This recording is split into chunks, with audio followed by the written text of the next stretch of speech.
सर्वधर्मान् परित्यज्य मामेकं शरणं Vraj. The miseries of material existence and the most hopeless conditions of life is the best possible opportunity to turn to God.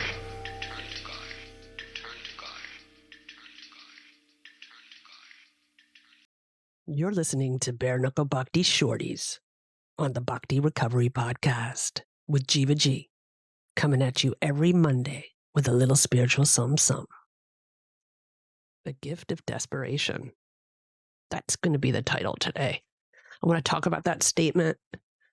I want to talk about what that means to me, what it's meant to me in my whole journey of life, and what I don't know if I struggle anymore, but what I'm challenged with at times to accept that statement in my life, the gift of desperation. And this is something that my experience, strength, and hope in life has proven over and over again to be a gift. Not everybody has to learn that way, and not everybody has to go to those depths. But I think everybody in this world, on this earth, in this time, have to have some sort of, desperate struggles or challenges or, the dark night of the soul, in order to grow. And it starts with some people, it just starts and ends with something pretty, normal. And we don't have to go to the depths of hell and lick the boots of Satan. And pray that you're going to do better next time. But, all jokes aside, it's been my journey, and it's okay. It's really okay. I've really learned to appreciate it. I don't pray for it, but I appreciate it. If it means that those things bring me closer to my higher power, whom I chose to call Krishna, but that's just my choice. I'm a name of God. The most important thing, I believe, and from my experience in the 12-step programs, which I've been in since the 80s, the middle 80s, and been clean and sober since 97, whoever that is to whomever, the closer that relationship is, the better the recovery is. And that's basically what I want to share. I want to share that. I want to share with everybody that no matter who your God is or what your higher power is, when we hone that, just like if you want to be good at anything, you got to work at it, right?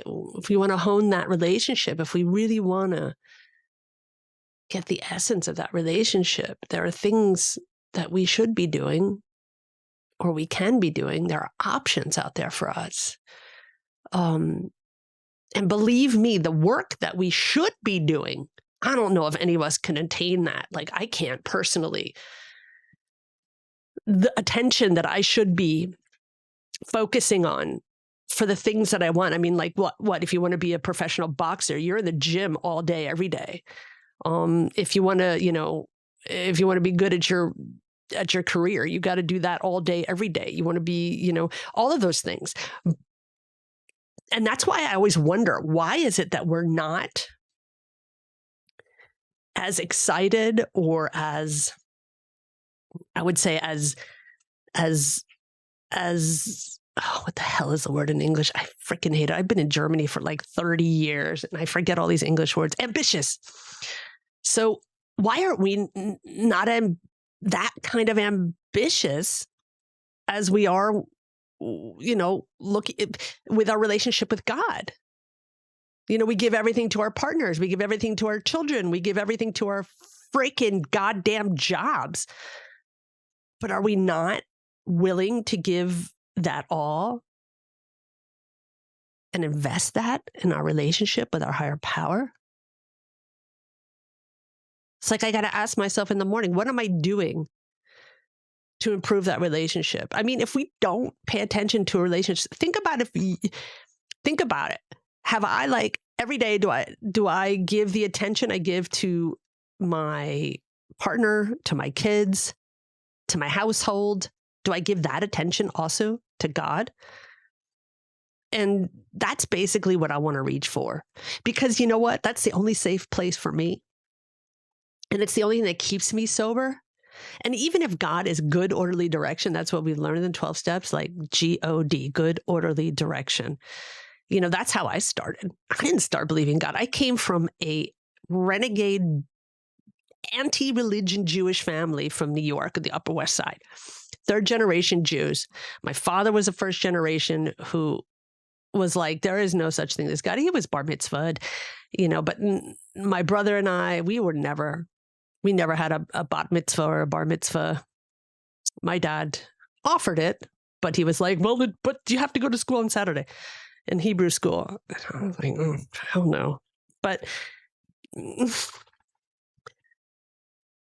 so for me, actually, having this relationship with God was had a lot to do with shame, actually, because my dad really pounded it into me that there was no such things, and that it's actually for less intelligent people. And this was difficult for me to do it without shame. I know that sounds weird to a lot of people, but that's what it was for me. And I always greatly believed in God. I just never wanted to say anything because I thought I was going to get made fun of or whatever.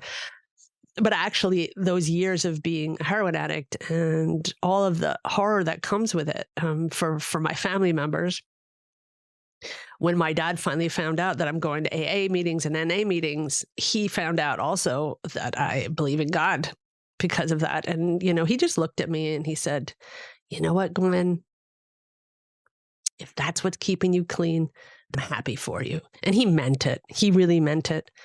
So that was kind of the door opener, but I was very cautious entering that belief system.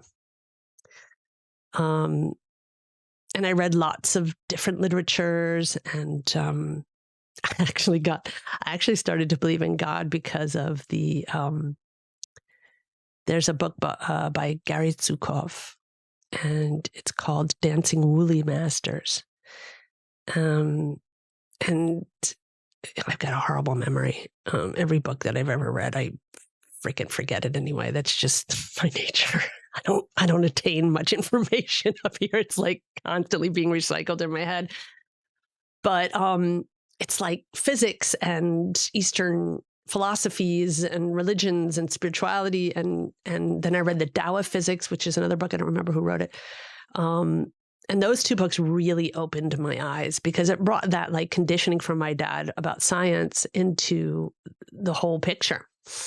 And this was an important key for me to move on.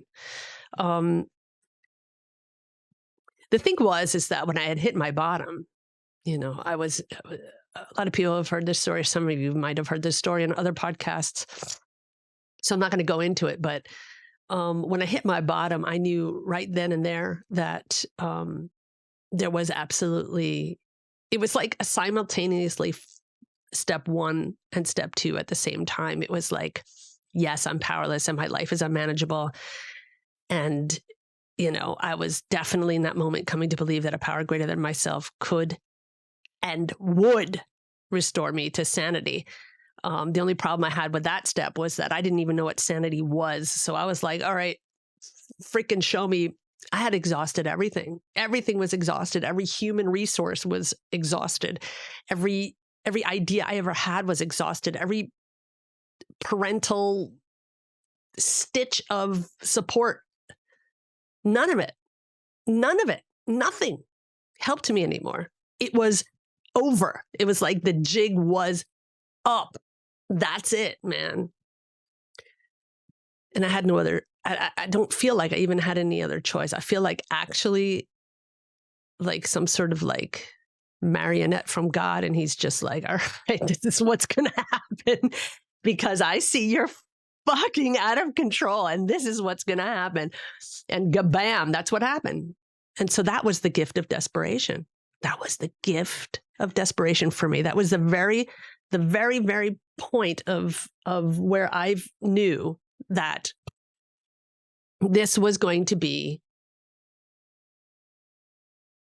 the biggest gift I ever received. Because right after that, the world opened up to me like it had never opened up to me before. And that feeling,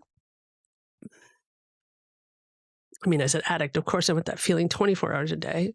It's like that amazing feeling of gratitude and safety. And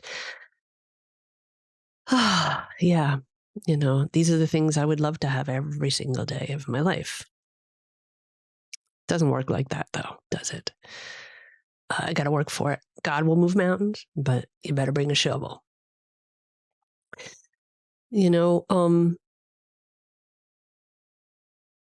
find religion, all religions, even the religion that I practice, I find it very complicated at times. I find it way too complicated and a lot of flowery language, a lot of stories and all of this stuff. And you know what? I am very impatient. And not only am I impatient, I need the essence. It is deep in my heart, and words somehow get in the way for me. I don't know if that makes sense to anyone, but it's sometimes very challenging to sit there and hear lectures. The word lecture, I anyway have a bad taste in my mouth with lecture because I don't think anyone wants to be lectured. I like to call them offerings of education. Which my whole life, I think I've denied my whole life offerings of education. I like, the nuclear blast variety of education. Like, oh, the house has been burning for the last 3 days. Oh, the walls are falling down. Oh, there's been a nuclear war. Well, I better do something now. That's the variety of education that I usually respond to.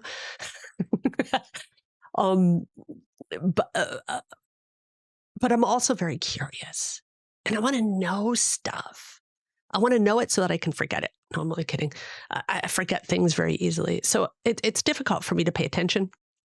Very difficult for me to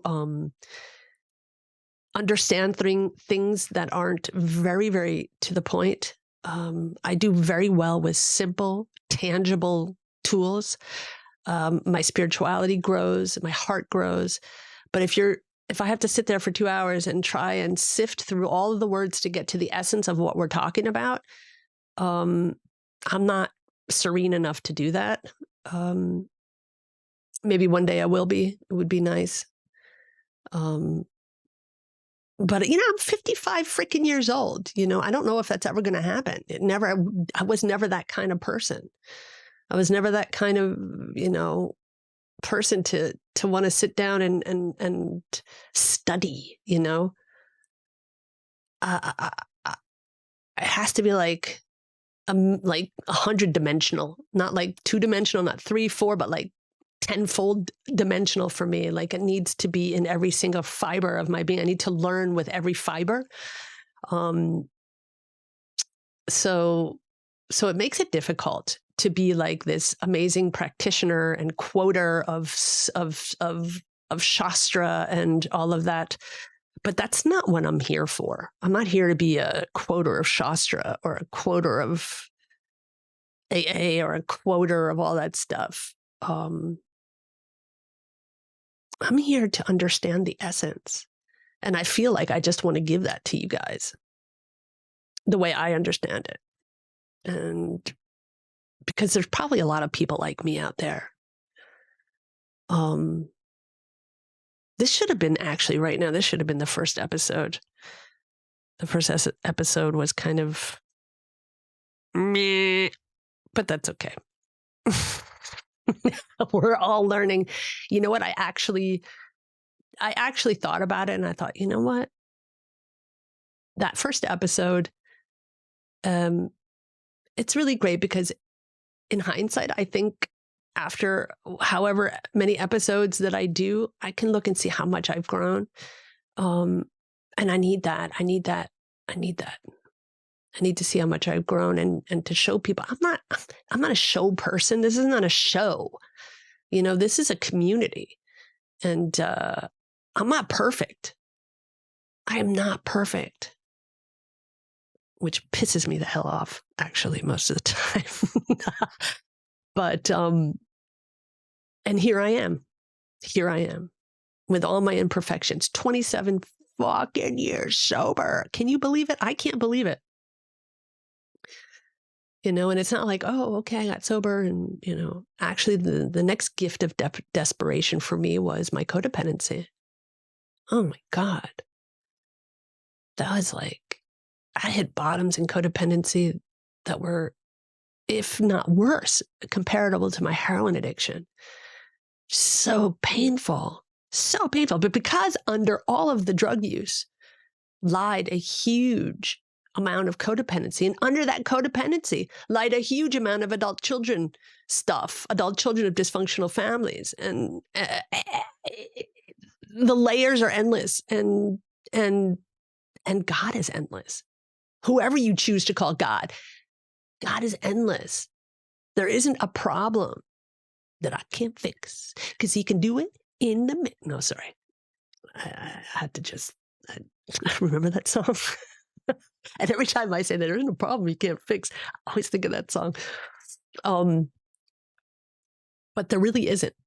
There is no material problem that a spiritual solution isn't there for. Whether it's just acceptance, whether it's practicing the steps, working them steps, man,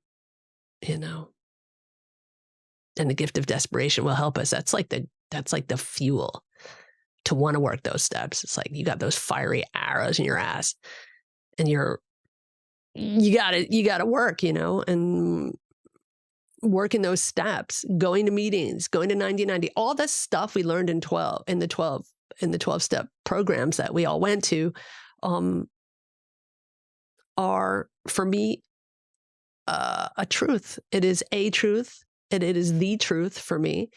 It is the only thing that saved my life. The 12 steps fits into any single religion you want to put it in, or any religion you don't want to put it in. It is a universal language of that innate love of God. Yeah. So the gift of desperation is a tool, just like anything else. But that was a tool I wanted to talk about today. So I hope you guys got something from this. And this was a short little, I just get inspired and I just want to talk about stuff sometimes. So I hope you enjoyed this episode. And I hope you guys have a great day or evening or whenever you're watching this. See you soon. Haribo. Thanks for listening. I hope you liked the Monday Shorties. Don't forget to check out our full-length episodes on Thursdays. If you like what you heard, spread the word. Peace out. सर्वधर्मान् परित्यज्य मामेकं शरणं Vraj. The miseries of material existence and the most hopeless conditions of life is the best possible opportunity to turn to God.